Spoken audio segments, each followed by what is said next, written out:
Hello everyone, welcome to knowledge of law. Guys, जो आज की वीडियो है वो बहुत इंपॉर्टेंट होने वाली है। जो भी हमारे लॉ स्टूडेंट हैं उनके लिए मस्ट भी इम्पॉर्टेंट है, क्योंकि जब 3 साल 4 साल हम कोर्ट में प्रैक्टिस करते हैं तो हमें बहुत सारी चीज़ों का पता चलता है। अच्छा, प्रैक्टिस ऐसी थी, इतनी हार्डशिप है इसमें, क्या हमें इसके साथ साथ कोई भी कम्पिटेटिव एग्जाम की प्रिपरेशन करनी चाहिए, हमें नहीं पता था इन चीज़ों का कि हमें इतनी हार्डशिप करनी पड़ती है, अर्निंग नहीं होती और बहुत सारी चीज़ें। तो गाइज, आपको पछताना नहीं पड़ेगा अगर आप लॉ स्टूडेंट हो और वीडियो को सुन रहे हो। अगर आप ध्यान से सुनोगे तो आई मेक श्योर आपको इसके कुछ पॉइंट अच्छे लगेंगे और आप अपना ओपिनियन बताना। तो now let's start this video. भाई, सबसे पहले मैं आपको बता दूं, जब आप एलएलबी की डिग्री करते हो, जो भी लॉ के स्टूडेंट हैं, क्या वो खुद इंडिविजुअल केस जाकर कर सकते हैं? नहीं, आप तब तक केस नहीं कर सकते, मतलब ट्रायल कंटेस्ट नहीं कर सकते अपने क्लाइंट के बिहाफ के ऊपर जब तक आपको लाइसेंस नहीं मिल सकता। ठीक है, मिल जाता तो भाई हमें तो ट्रायल खुद करना है, कैसे करें? ये भी सीखने की बातें हैं।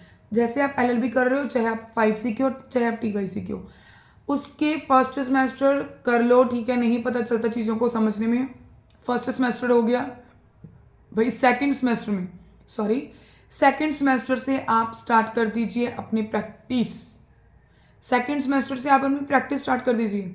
घर बैठकर किताबी मत बनो, ठीक है, पढ़ाई बहुत ज़रूरी है, बट इसके साथ साथ आप कोर्ट में 2-3 दिन जाइए। और अगर आपके नोन में, आप लोगों से भी मिलना जुलना शुरू कर दीजिए। कई बार क्या होता है कि हमारे नोन में कई लोग होते हैं जिनको होता है कि हाँ, कई बच्चे होते हैं 1 साल हो गया हमें वकील के साथ जाते हैं, हम तो तब से जा रहे हैं जब से हम अपनी एलएलबी की डिग्री कर रहे हैं। भाई, आपको फ़ायदा क्या होता है उस चीज़ का? आप कोई भी एक काम पकड़ के करते नहीं खुद इंडिविजुअल। ऐसा मत करो। आप कोर्ट जा रहे हो तो भाई लोगों से मिलो, उन्हें बताओ कि हाँ, मैं इस वकील के अंडर में काम करता हूँ, अगर आपको कोई भी काम हो आप मुझे बता देना। ठीक है, आप क्या करो, उस टाइम में ऑब्जर्व करो कि मैं एलएलबी कर रहा हूँ तो इसमें इतनी हार्डशिप है, मुझे किस फील्ड में जाना है, कॉम्पिटेंट एग्ज़ाम की तरफ या फिर अपनी प्रैक्टिस की तरफ। अब तो भाई ये चीज़ मैंडेटरी कर दी गई है कि आपको प्रैक्टिस मस्ट भी इम्पॉर्टेंट कर दी गई है।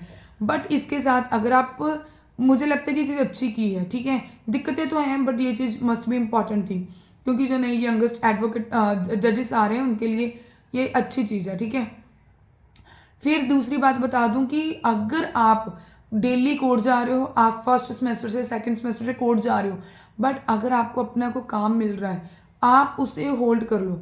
खुद आप कर नहीं सकते, आप मत करो, क्योंकि आपको अभी नॉलेज भी नहीं होगी। आप क्या करो, अपने सीनियर के साथ, अपने सीनियर को वो केस दे दीजिए।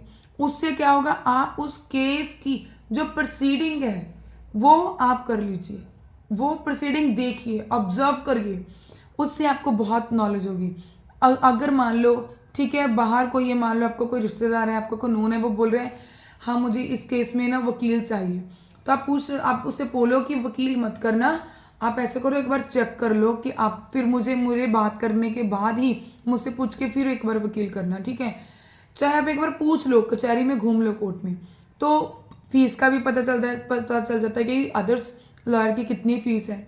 तो फिर आप उसे बोलिए कि जो मेरा लॉयर है, जो मेरा सीनियर है, ठीक है, मैं जिसके अंडर में प्रैक्टिस कर रहा हूँ, हम ऐसे करते हैं कि मैं उसे रिक्वेस्ट करके बोल देता हूँ कि आपसे कम फीस ले लेगा। आप सीनियर को बोलिए कि आप प्लीज़ फीस थोड़ी कम ले लीजिए। ठीक, तो आप रिक्वेस्ट कर दीजिए। ठीक, आप उसे बोलिए सीनियर को, भी सर मैं आपको केस दे रहा हूँ बट इसकी जो प्रोसीडिंग है मुझे देखनी है। ठीक है, आप उस केस में खुद स्टार्टिंग से लेकर एंड तक खुद अपीयर होइए, हर डेट में चाहे 2-3-4 केसेस ही आप दे रहे हो, उन केसेस को खुद देखिए। कब देखिए? पढ़ाई करते वक्त। आपका उसमें वकालतनामा नहीं लगेगा, आपका उसमें कोई लाइसेंस भी आपके पास नहीं है, बट आप उसमें कोई एक्टिविटी भी नहीं कर रहे हो, बट आप क्या कर रहे हो, चीज़ों को देख रहे हो। भाई, उससे क्या है, आप चीज़ें सीख सकते हो। चाहे आपको पैसा नहीं कोई देगा, आप मत लो पैसा उस चीज़ का, जस्ट आप काम सीखने की बात कर रही हूँ, आप उस चीज़ से भी काम सीख सकते हो, प्रैक्टिकल नॉलेज की बात कर रही हूँ।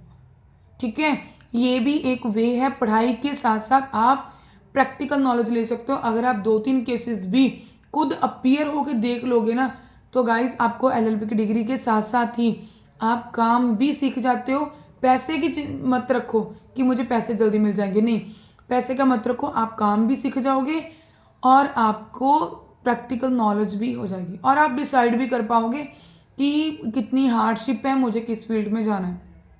ठीक है, तो भाई कई बार इंटर्न्स क्या करते हैं, चलो इंटर्न्स के लिए मैं एक अलग से वीडियो बनाऊंगी। तो इस वीडियो में तो भाई इतना ही। अगर आपको हमारी नॉलेजफुल वीडियो थोड़ी सी भी लगी हो तो भाई इसे लाइक कर दो, शेयर कर दो, ठीक, चैनल को सब्सक्राइब कर दो। Thanks for watching.